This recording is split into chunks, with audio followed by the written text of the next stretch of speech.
બધા કન્ડિશન થઈ ગયા ટ્રેડમિલ પર આપણે, રાઈટ? અને એટલા માટે એમણે એવું કીધું કે કોઈ જગ્યાએ જવાનું નથી, હું રસ્તો છું, આઈ એમ ધ વે. એમનું ટીચિંગ એ હતું. એમણે એવું કીધું કે સત્ય માટે પેલું સત્ય છે, પેલું સત્ય છે, પેલું સત્ય છે, એવું ના કીધું. આમિર ખાન સત્યમેવ જયતે ફિલ્મ બનાવી દે, પણ એ દિલ્હી બેલી જેવી એટલી ભયંકર થર્ડ ક્લાસ ફિલ્મ કે જ્યાં સત્યથી વિહોણા વાત હોય એવી વાત એ કરી શકે. એમણે જીવન પવિત્ર હતું, એમણે પોતાની જાતને પાપથી દૂર રાખ્યા અને સત્ય માટે એમણે વાત કરી. અને એમણે એવું કીધું કે હું સત્ય. તમને જીવન જોઈતું હોય તો અમારી પાસે હું તમને જીવન આપીશ. આ એમની યુનિક બાબતોના કારણે એમનું જીવન, એમનો જન્મ, એમનું મરણ, એમનું શિક્ષણ, એમની સર્વ એવી વાતો હતી કે જે એમને આખા વર્લ્ડથી અલગ કરી નાખ્યા. અને એટલા માટે જ્યારે માણસે પોતાની જાતને છુપાયા છે તો ઈશ્વરે શોધી શકાય એવી રીતે આપણને મળાયા છે, પણ આપણે અનકન્ડિશન થયા નથી. આપણે એટલા બધા કન્ડિશન થઈ ગયા છે કે હાથીની જેમ, કે જ્યારે આપણને ખબર છે કે આ મારાથી તૂટી નહીં શકે, પણ તમે કેપેબલ છો એ ચેનને તોડવા માટે. પણ જો હું ને તમે એ બાળકના જેવા બનશું તો એ સત્ય શોધવાની ઈચ્છા રાખીશું તો એ સત્ય તમારી આગળ આવશે. એમને એવું કીધું છે કે તમે એક ડગલું મારી પાસે ભરો અને હું તમારી પાસે આવીશ. કેટલા બધા લોકોને આ વાત કરવાની છે. અને એ વ્યક્તિ કોણ છે ખબર છે? એ વ્યક્તિ આ એશિયા ખંડના છે અને એમનું નામ છે ઈસુ ખ્રિસ્ત.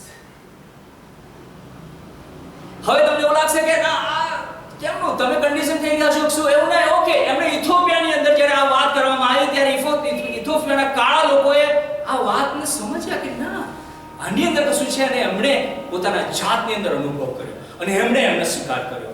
એમણે પાકિસ્તાનની અંદર ગયા અને પાકિસ્તાનના લોકોએ કે જે લોકો વધારે કન્ડિશન્ડ થઈ ગયેલા હતા એ લોકોના જીવનોની અંદર એમણે કીધું ના ધીસ ઇઝ ધ ટ્રુથ.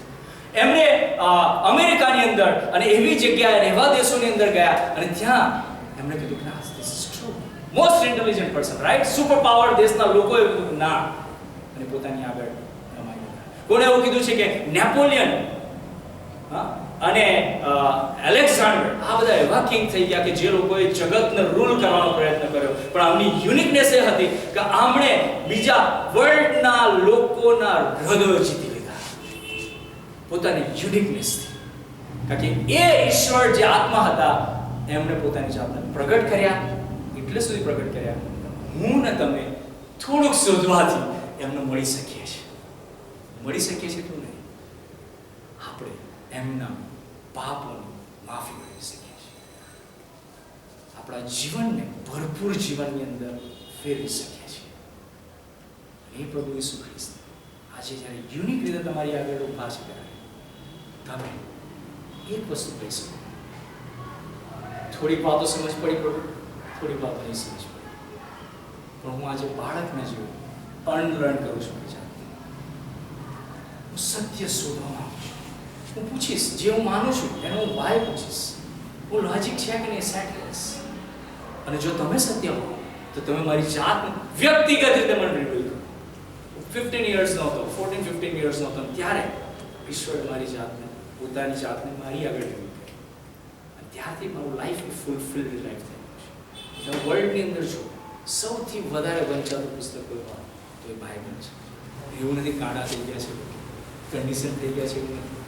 દરેક કન્ટ્રીઝની અંદર તમે જાઓ, તમે જો સૌથી વધારે વેચાતું વંચાતું પુસ્તક હોય તો એ કારણ કે એ સ્પિરિટ, એ ગોડના વર્ડ્સ લખેલા છે. અને એટલા માટે ગઈકાલનું સમાચાર પત્ર તમે આજે વાંચશો તો તમને મજા નહીં આવે, પણ એ 2000 વર્ષ પહેલા જે લખાયેલું છે, તો 1400 વર્ષની અંદર અલગ અલગ લોકોએ લખાયેલું પુસ્તક આજે એટલું જ તાજું છે, એટલું જ રિફ્રેશિંગ છે. કારણ કે ઈશ્વર યુનિક રીતે પ્રભુ ઈસુ પોતાની જાતે રિવીલ કર્યા છે. અને એમનું કીધું કે શોધો તો તમને જળશે, ઠોકો તો તમારે સર્વ પૂર્ણ મળશે, અને માંગો તો તમને મળશે. આવો આપણે ઊભા થઈ છે પોતાની જગ્યાએ.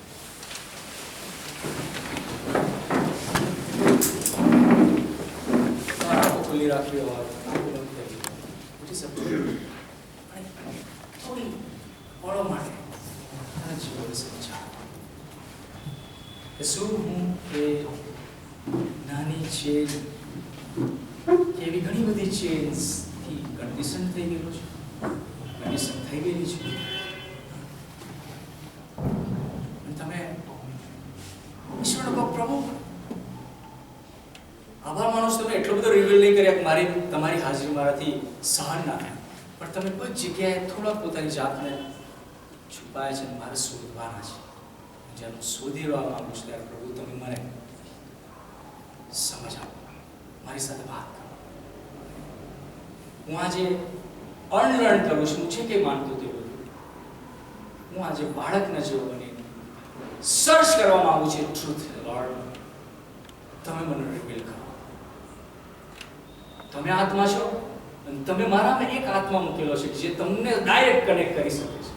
મને હેલ્પ કરો કે હું તમારી સાથે ડાયરેક્ટ કનેક્શન આવી શકું. તમે પોતાની જાતને પ્રગટ કરી છે પ્રભુ ઈસુની અંદર બહુ યુનિક રીતે.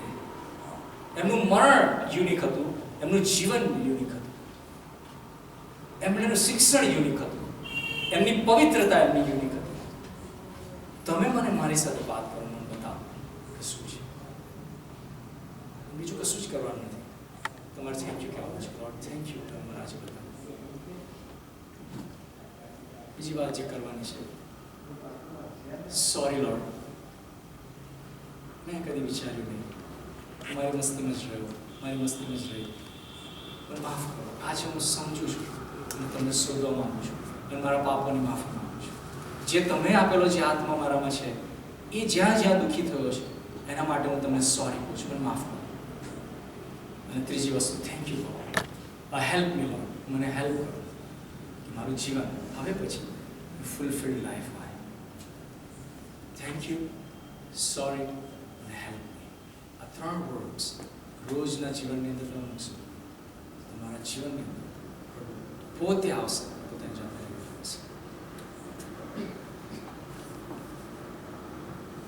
Thank you very much. આપણે બેસી છીએ.